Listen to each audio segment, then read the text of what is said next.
Sabe, outro dia eu me deparei com uma ideia que, assim, parece totalmente contraintuitiva. Qual? A de um homem de fé que, no meio de uma oração, agradeceu a Deus por todas as orações que ele não atendeu. Nossa, isso é forte. Né? Me pegou de surpresa porque a gente geralmente associa a oração a uma lista de pedidos que a gente espera que seja atendida. Sim, a expectativa é sempre o sim. Exato. Mas os materiais que temos aqui para nossa conversa de hoje sugerem que antes da nossa fé, antes da nossa insistência, existe algo chamado soberania divina. Exatamente. E é nesse território que a gente vai mergulhar hoje. A nossa missão aqui é explorar, a partir de uma análise teológica, bíblica bem aprofundada, por que a resposta a uma oração pode ser, e muitas vezes é, um sonoro não. E o mais importante, né? Porque dentro dessa visão, um não é necessariamente uma rejeição. Longe disso.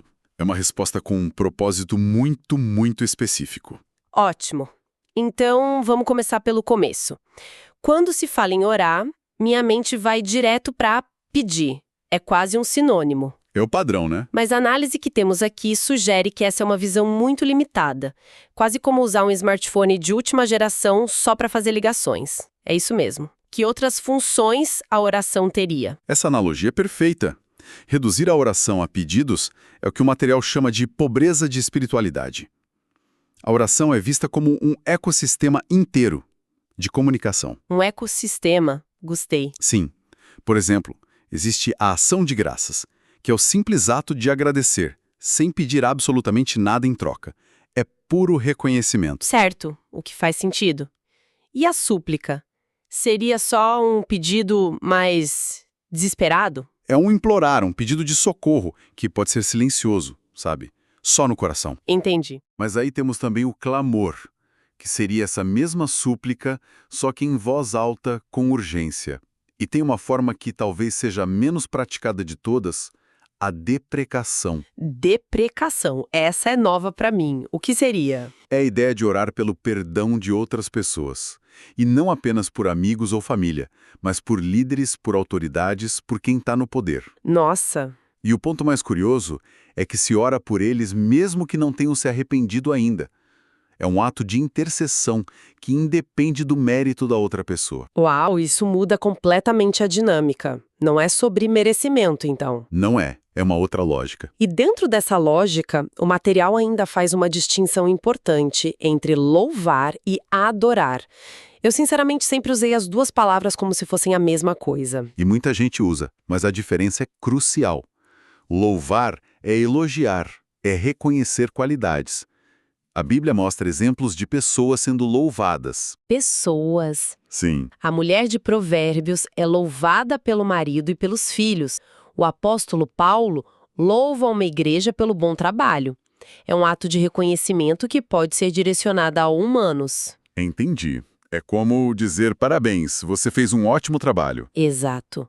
Já a adoração é um ato de reverência, de submissão, de entrega, que é exclusiva a Deus. Você não adora uma pessoa por mais incrível que ela seja. Faz sentido. Essa distinção toda só reforça que a relação com o sagrado não é uma transação, onde eu peço e recebo, mas uma comunicação complexa com várias vias. Faz todo sentido. Mas isso levanta uma questão. Se orar é muito mais do que pedir, por que a gente fica tão fixado nisso? Por que a resposta a um pedido se torna o termômetro da nossa fé? Boa pergunta. Talvez seja porque a gente, como sociedade, não lida nada bem com a possibilidade de ouvir um não. Você tocou no nervo da questão. A análise descreve a nossa como uma geração que simplesmente não foi preparada para ouvir não. E isso não começa na vida adulta, começa no berço. É uma epidemia silenciosa, né? A incapacidade de lidar com a frustração. Totalmente. Os exemplos citados são muito fortes, quase caricatos, se não fossem reais. Fala-se da criança que desenvolve febre, problemas psicológicos, se os pais não compram o que ela quer. Lembre de um caso específico que a fonte cita, de um pai que precisou comprar uma cama da Barbie de R$ 500. Meu Deus. Quase uma década atrás, porque a filha de 6 anos ficava literalmente doente se ouvisse um não. E essa dinâmica só se repete e se agrava. O material também menciona o pai que cede à pressão e compra um celular para uma criança, e o aparelho é descrito como uma arma. Uma arma mais perigosa que um revólver, é o que dizem. Pela exposição, pelo vício. Exato. Ou o marido que, para evitar conflito, para evitar uma briga, simplesmente cede à pressão da esposa por um cartão de crédito já estourado. A raiz é a mesma. A paz a qualquer custo, evitando a palavra não. Exato. E como essa dificuldade toda, essa imaturidade para lidar com limites no mundo real, como isso se transfere para a nossa vida espiritual? A conexão é direta e quase inevitável. Uma pessoa que cresceu sem aprender a processar um não dos pais, que sempre conseguiu o que queria na base da birra ou da insistência, Sim. ela tende a projetar essa mesmíssima expectativa em Deus. Ela passa a enxergar Deus não como um ser soberano, mas como um pai permissivo cósmico. É uma projeção compreensível, não é? A gente busca em Deus uma figura paterna idealizada que vai consertar as falhas dos nossos pais terrenos. A gente espera que ele sempre diga sim. É compreensível, mas, segundo essa análise, é uma visão equivocada. O texto é bem direto nisso. Deus não é um ser humano emburrado que a gente pode amolecer com insistência até que ele mude de ideia. Não dá para vencer pelo cansaço. Não. A ideia de que Deus resiste aos soberbos é central. Ele não é conquistado ou comprado pela nossa fidelidade ou pela nossa insistência. A vontade dele prevalece. Certo. Então, uma pessoa que não aceita um não na vida terrena vai ter uma dificuldade imensa de entender e muito menos de aceitar um não que venha do divino. Certo. E se a gente espera que os gigantes da fé, as grandes figuras bíblicas, tivessem um canal mais direto, uma linha sem interferência, a história não é bem essa, né? Nem um pouco. Eles também ouviram não, e foram nãos bem decisivos. Sem dúvida. E os exemplos são poderosíssimos porque envolvem pessoas de uma fé, assim, inquestionável. O primeiro caso emblemático é o de Moisés. Certo. Imagina, ele liderou o povo de Israel por 40 anos no deserto. Aguentou toda a rebeldia, toda a reclamação, e o grande objetivo dele era entrar na Terra Prometida. Ele pede a Deus para entrar, e a resposta é um não categórico. Peraí, depois de tudo isso, 40 anos de dedicação e sofrimento, e a resposta é não. Isso parece, à primeira vista, incrivelmente duro. Quase desproporcional. Parece, né? Mas a razão foi um ato de desobediência num momento crucial. A ordem de Deus era que ele falasse à rocha para que ela desse água. Falasse. Mas Moisés, no momento de ira com o povo, feriu a rocha com o cajado dele, 2 vezes. Foi um ato de raiva, de autossuficiência, como se o poder estivesse nele e não em Deus. Entendi. Por causa disso, a sentença foi: você verá a terra de longe, mas não entrará. E quando Moisés ora e implora para que a decisão seja revertida, a resposta divina é taxativa. Basta. Não me fales mais nisso. Uau, não me fales mais nisso. Assunto encerrado. É de uma finalidade assustadora. Total. O segundo caso é o de Davi. Ele queria construir um templo para Deus, o que parece ser a melhor das intenções. Um desejo nobre, certo? O mais nobre possível. Davi se sentia mal por morar num palácio de cedro, enquanto a Arca da Aliança, o símbolo da presença de Deus, ficava numa simples tenda. A intenção era perfeita. E mesmo assim a resposta foi? Mais uma vez, não. E por quê? Se a intenção era boa e o projeto era para Deus, qual o problema? O problema não era o projeto, era o construtor. A justificativa divina foi que Davi era um homem de guerra, um homem que tinha muito sangue nas mãos.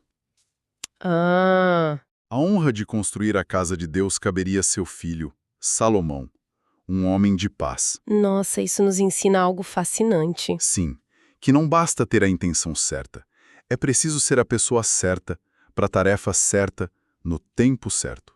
Davi pôde preparar todo o material, o ouro, a prata, a madeira, mas não pôde assentar a primeira pedra. Isso é de uma nuance incrível. E nos leva ao terceiro exemplo, do apóstolo Paulo, que talvez seja mais intrigante de todos, porque envolve um sofrimento muito pessoal. Exatamente. Paulo descreve ter um espinho na carne, algo que ele chama de mensageiro de Satanás, para esbofeteá-lo, para atormentá-lo. E a gente não sabe o que era, né? Uma doença, uma perseguição. Não sabemos exatamente, mas era algo terrível.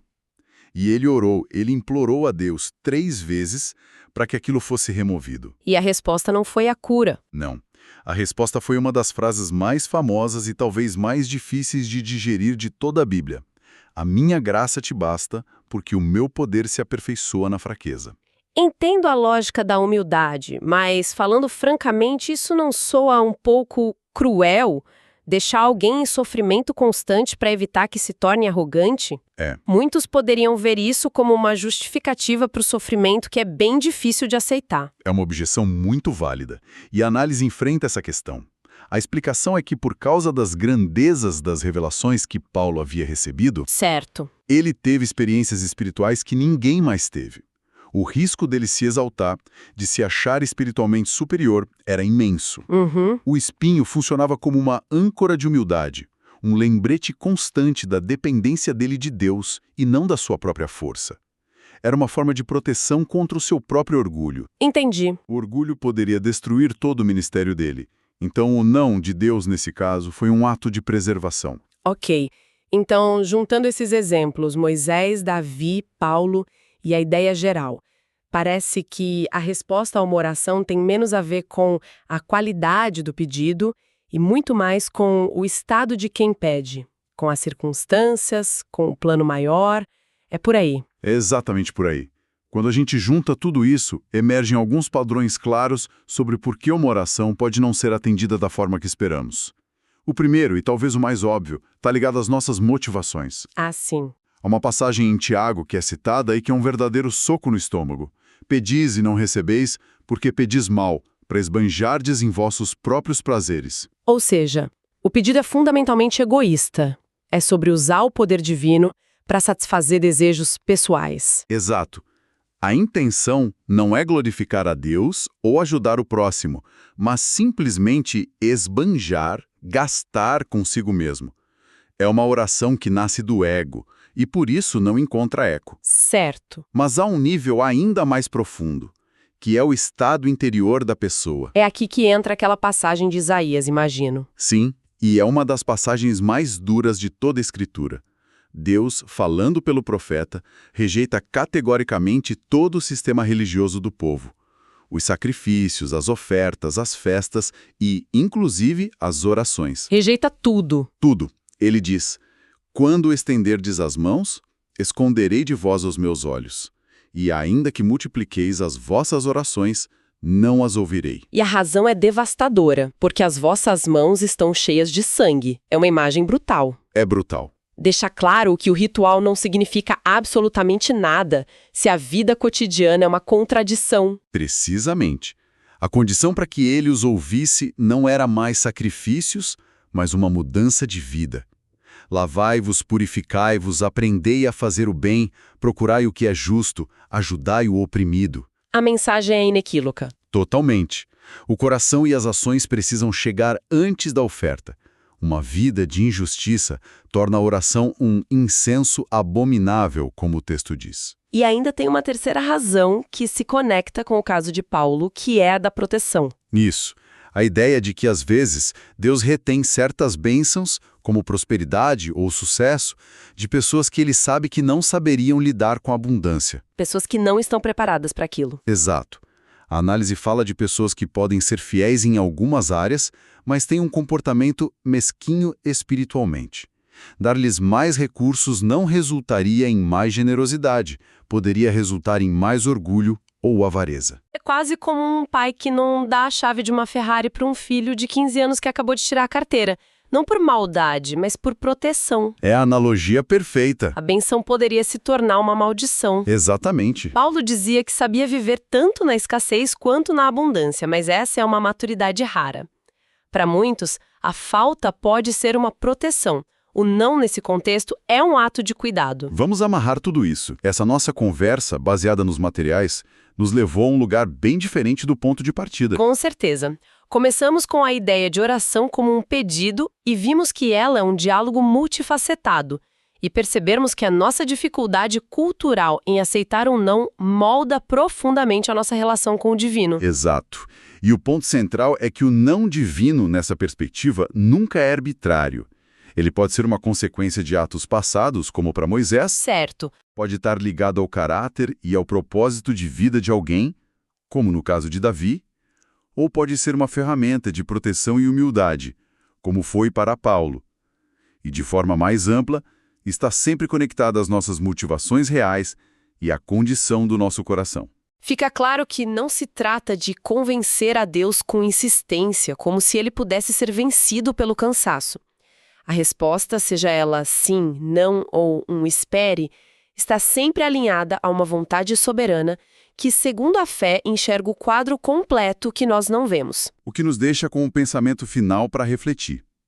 Se Deus resiste aos soberbos e não é um ser que pode ser manipulado pela insistência, como a nossa aceitação do não pode transformar a natureza da nossa relação com o sagrado? É uma boa pergunta. Em vez de enxergar um não como um sinal de fracasso ou de fé fraca, talvez aprender a viver com ele seja paradoxalmente o único caminho para um tipo de força e maturidade espiritual que Paulo resumiu tão bem. É na nossa fraqueza que o poder se aperfeiçoa. Talvez a verdadeira força não esteja em ter todas as orações atendidas, mas em confiar mesmo quando a resposta é não.